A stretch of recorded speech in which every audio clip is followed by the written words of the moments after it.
আল্লাহ পাকের ঘর যে বাইতুল্লাহ শরীফ, এই বাইতুল্লাহ শরীফের মধ্যে যদি কোনো বান্দা যদি বাইতুল্লাহর দিকে যদি তাকায় শুধু রয়েছে, কোনো দোয়া করে নাই, তওয়াফও করে নাই, শুধু বাইতুল্লাহর দিকে তাকায় রয়েছে, আল্লাহ সুবহানাহু ওয়া তাআলা তিনি বলেন যে তার আমলনামায় শুধু নেকি আর নেকি আসতে থাকবে। আর যেসব ভাইরা কোনোদিন কোরআন পড়া শেখেন নাই অথবা কোরআন পড়তে পারেন না, কোরআনটা খুলে কোরআনের আয়াতের মধ্যে শুধু আঙ্গুল ঘুরাবেন এবং তাকায় থাকবেন। কি করবেন?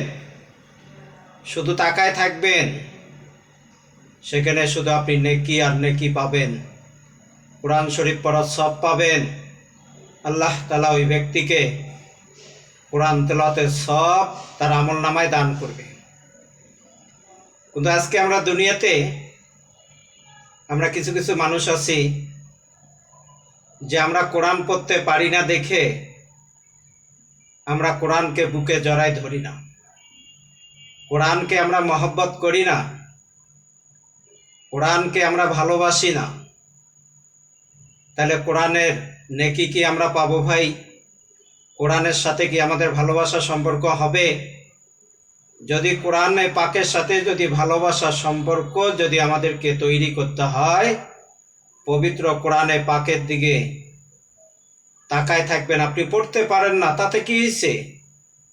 আপনি পবিত্র কোরআনে পাককে খুলে বিসমিল্লাহ বলে খুলে সে কোরআনের আয়াতের দিকে শুধু তাকায় থাকবেন। যতক্ষণ তাকাবেন শুধু আপনার আমলনামায় ততক্ষণ শুধু নেকি আসতেই থাকবে, নেকি আসতেই থাকবে। সুবহানাল্লাহ বলবেন না? মেরে ভাইও, আল্লাহ আমাদেরকে কত সহজ করে দিছেন, কিন্তু সহজ কাজগুলোকে কিন্তু আমরা কঠিন বানাই ফেলছি। হ্যাঁ, কোরআন পড়া কত সহজ, আপনি সেটাও যদি না পারেন আপনি কি করবেন ভাই? দুনিয়াতে কিভাবে নেক আমল কামাই করবেন? দুনিয়াতে চলতে হলে, থাকতে হলে, বাঁচতে হলে নেক আমল কামাইতে হবে। নেক আমল নিয়ে আমাদেরকে কবরে যাইতে হবে।